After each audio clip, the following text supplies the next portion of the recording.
Hello भाई लोग, मैं हूँ फैक्ट भाई और ऑनलाइन गर्लफ्रेंड स्कैम है जिसका एक्सपीरियंस 68 साल के अंकल को 2 करोड़ 70 लाख गंवाकर हुआ। और इंडिया में इस किस्म के स्कैम की गिनती इतनी बढ़ी हुई है कि दुनिया इंडिया को इस वीडियो कॉलिंग स्कैम का कैपिटल मानती है, क्योंकि हर दिन 500 केसेस रजिस्टर होने के बावजूद ये आंकड़ा 100% केसेस का 1% भी नहीं है। और इसमें न सिर्फ आम लोग, बॉलीवुड के ए लिस्ट एक्टर्स भी फंसते नजर आए हैं, जो शायद इनमें से कोई हो। पर एक तरफ एक्टर्स फंस रहे हैं तो दूसरी तरफ ये है स्ट्रेंजर्स लोग से बहुत ज्यादा पैसे लूटे, अबाउट 40 to 50 लाख रुपए। लेकिन इन सब से कैसे बचें, ये फैक्ट भाई आपको बताएगा। नंबर 1, गांव की गोरी। स्कैम से बचना मुश्किल ही नहीं, नामुमकिन हो जाएगा, क्योंकि 1-2 का 4 नहीं, पूरा गांव स्कैमर है। इसी दिन 43 साल के एक बंदे को, जिसे हम बबलू पाठक बुलाएंगे, उसे फेसबुक पे अंकिता शर्मा की फ्रेंड रिक्वेस्ट आई। बातों बातों में बात वीडियो चैटिंग तक पहुंची और जो नहीं होना था वो हो गया। अंकिता के अश्लील हरकतों से बबलू ने उसे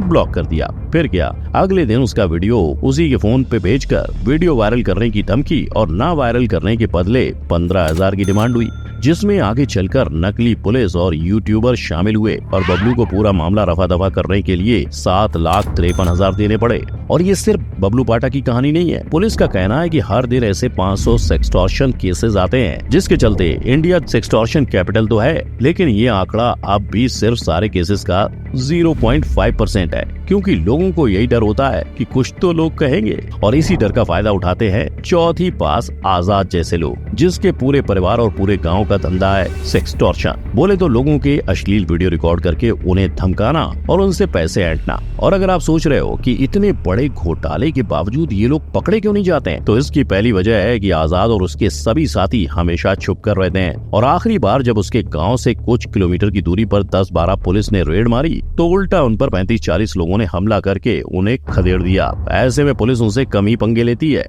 नंबर 2, ना उम्र की सीमा हो। एक आदमी को दुनिया की समझ आने के लिए कितने साल लगते हैं? 40, 50 या 60? ना, गुजरात के एक भाई साहब ने तो 68 की उम्र में 2 करोड़ 70 लाख रुपए गंवा दिए। ये प्यार इश्क का चक्कर होता ही ऐसा है। हुआ यूं, लड़की के उत्तेजित करने से इन भाई साहब को वीडियो कॉल करने की चाह हुई। फिर लड़की ने बना लिया उनका वीडियो और काट दिया इनका वीडियो कॉल। पर अंकल भी ठहरे ढीठ इंसान, मार दिया इग्नोर पे इग्नोर। लेकिन लड़की की टीम इतनी तेज थी कि उस बेचारे अंकल को अलग अलग नंबर से परेशान करने लगी। सबके मुंह बंद करते करते ये अमाउंट इतनी बड़ी कि अंकल को 2 करोड़ 70 लाख का फटका लग गया।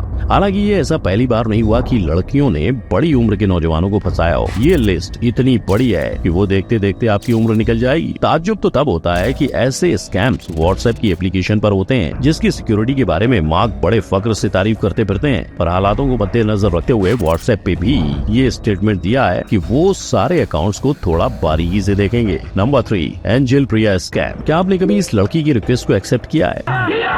मैंने भी किया। पर भाई लोग, एंजल प्रिया उस औरत का नाम है जिसे लौंडे अपनी पहचान छुपाने के लिए इस्तेमाल करते हैं। शौक लगा। ये जितना आसानी से आपको पता चला है, यही बात हैदराबाद के एक आदमी को स्कैम होने के बाद पता चली थी। लेकिन सबसे मजेदार बात तो ये है कि जब पुलिस ने उसकी नकली एंजल प्रिया को स्कैम के जुर्म में गिरफ्तार किया, तो पता चला कि जुर्म करने वाला बंदा भी एक जमाने में एंजल प्रिया का शिकार हो चुका था। इनफैक्ट आज ऐसे भी भारत के कई कोनों से स्कैम्स की खबरें आए दिन आती रहती हैं, जहां अगर देखा जाए तो एक एवरेज इंडियन आदमी इन स्कैम्स में 7,966 गंवा बैठता है। तो आप जितना एंजल या प्रिया से दूर रहेंगे, उतना आपके लिए बेहतर होगा। नंबर 4, शादी या बर्बादी। अब सिर्फ सोशल मीडिया पे ही नहीं, शादी की वेबसाइट पर भी वीडियो स्कैम शुरू हो गया है। और इस कहानी की मुख्य किरदार है कविता जी, जो कि एक गवर्नमेंट स्कूल में जॉब करती हैं। जिसके बाद उनकी मुलाकात एक आदमी से हुई। फिर दोनों की बातें मैट्रिमोनियल साइट से होते हुए एक कमरे तक पहुंच गई, जहां बहन ने दोनों के प्राइवेट मूवमेंट्स रिकॉर्ड किए और वीडियो लीक करने की धमकी देकर सोने की चैन बटोर ली। तो भाई लोग, ऐसे किस्सों को अक्सर हनी ट्रैप कहा जाता है। और ऐसा ही सुपर फनी केस मुंबई में हुआ। होता ऐसा है कि एक सज्जन को प्यारी आवाज वाली मुहतरमा से घर आने का इनविटेशन मिलता है। वो सज्जन घर में जाकर कुछ करें उससे पहले ही डोरबेल बजती है और दरवाजे पर होते हैं 2 नकली पुलिस, जो उस आदमी से 5 लाख वसूल करते हैं। मगर ये कहानी यहीं खत्म नहीं होती। वही सज्जन को फिर से एक नया कॉल आता है और वो फिर से घर पर इनवाइट होता है। इस बार भी वो कुछ करे उससे पहले वही 2 पुलिस दोबारा आते हैं। फर्क इतना है कि इस बार 5 नहीं, पूरे 10 लाख रुपए। अब इस स्कैमर की चतुराई कही जाए या उस सज्जन का भोलापन। औरत का चक्कर बाबू भैया, औरत का चक्कर बहुत बेकार होता है। मगर ये शिकारी शिकार करते कैसे हैं? तो देखो, कोई भी जब अपनी लाइफस्टाइल का शो ऑफ करता है तो हनी ट्रैप वाले तुरंत उनके डीएम में घुस के अपना जाल बिछा लेते हैं। नंबर 5, नकली शक्ल।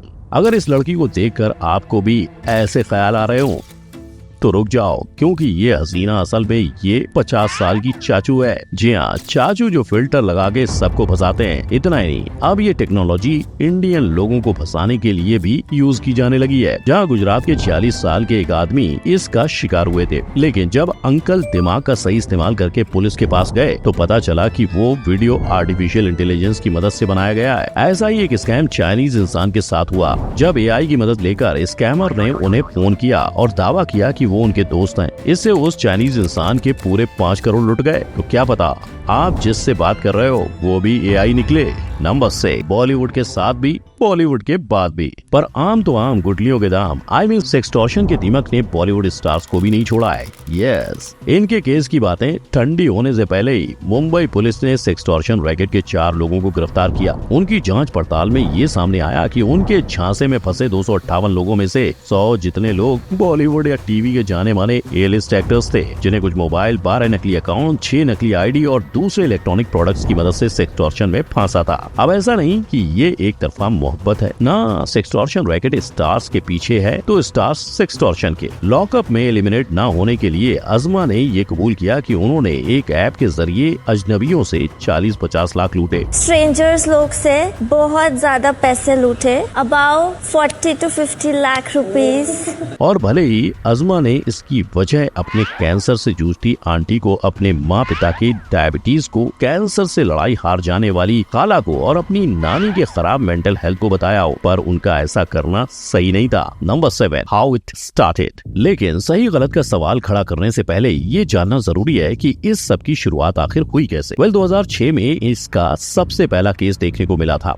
एक जर्नलिस्ट को ऑनलाइन चैटिंग के दौरान ऐसे वायरस कोड भेजे गए जिससे उसके लैपटॉप का सारा डेटा और उसके वेबकैम की सारी रिकॉर्डिंग ईमेल के जरिए उस फंसाने वाले के पास पहुंचे, और इसके बाद शुरू हो गया उसे डराकर पैसे ऐंठने का काम, जिससे बचने के लिए उस लड़की ने आत्महत्या करने तक की कोशिश की। अब हालांकि मुंबई में हुए इस हादसे से वो जर्नलिस्ट बच गई, लेकिन डैनियल पेरी सेक्सटॉर्शन और आत्महत्या से नहीं बच पाया। असल में 17 साल के इस लड़के का पाला किसी ऐसे वैसे सेक्सटॉर्शन रैकेट से नहीं, मारिया कैपरस से पड़ा, जिसका दूसरा नाम क्वीन ऑफ सेक्सटॉर्शन है। पर डैनियल की मौत की कहानी ने दुनिया को हिलाकर रख दिया और खुद इंटरपोल ने स्ट्राइक बैक ऑपरेशन करके मारिया को सलाखों के पीछे पहुंचाया। अफसोस ये सब होने से पहले मारिया 8,000 करोड़ से ज्यादा का सेक्सटॉर्शन कर चुकी थी और इसी पैसे से उसने खुद को 1 साल के अंदर जेल से बाहर निकलवा लिया। नंबर 8, उपाय। अब फैक्ट भाई ने आपको इस प्रॉब्लम के जितने किस्से थे सारे सुना दिए, तो क्यों ना अब इसके सॉल्यूशन पर बात करें। आम लोगों को ठगने वाले सेक्सटॉर्शनिस्ट का सबसे बड़ा हथियार होता है आम जनता का डर और हमें हमारे लॉ ना पता होना। जैसे सेक्सटॉर्शन के मामले में फंसे लोगों को ये कहकर डराया जाता है कि उनकी अश्लील वीडियो को ऑनलाइन वायरल कर दिया जाएगा। पर क्या आपको पता है कि इंफॉर्मेशन टेक्नोलॉजी एक्ट 2000 सेक्शन 67 के तहत इंटरनेट पर अश्लील चीजें डिस्ट्रीब्यूट करना कानूनन अपराध है। यही वजह है कि साइबर सेल लोगों को हमेशा 3 स्टेप एडवाइस देते हैं। सबसे पहले सावधान रहें, सतर्क रहें। दूसरा, अगर आप इस प्रॉब्लम में फंसे तो उन्हें इग्नोर करने के साथ उनकी रिपोर्ट करें। और तीसरा, सबसे जरूरी स्टेप, उनसे बचने के लिए कोई भी चीज डिलीट मत करें, क्योंकि अगर आप पुलिस के पास पहुंचे तो वो आपके मैसेजेस और स्क्रीनशॉट के जरिए ही कुछ पता लगा पाएंगे। फिर जितनी जरूरत लोगों को कानून समझाने की है, उससे कहीं ज्यादा हमारी गवर्नमेंट को उसे बदलने की, क्योंकि आज इंडिया डिजिटलाइजेशन का हाथ थाम के आगे तो बढ़ रहा है, पर पिछले 20 सालों में हमने कानून को सिर्फ एक बार बदला है। ऐसे स्कैम न सिर्फ आदमियों की नाक में दम करते हैं, उनकी जेबें भी खाली की हैं। और ऐसे मौकों पर भाई लोग बस ये ध्यान रखना है कि इसे जितना ज्यादा लोगों को बता सकते हो बता दो, वरना अगला नंबर उनका हो सकता है। और अगर आपको इसके साथ ये भी जानना है कि कैसे मोटिवेशन के नाम पे लोगों को मामू बनाया जाता है, तो इस आई बटन पर क्लिक करो। हम मिलेंगे अगली वीडियो में। गुड बाय, जय हिंद।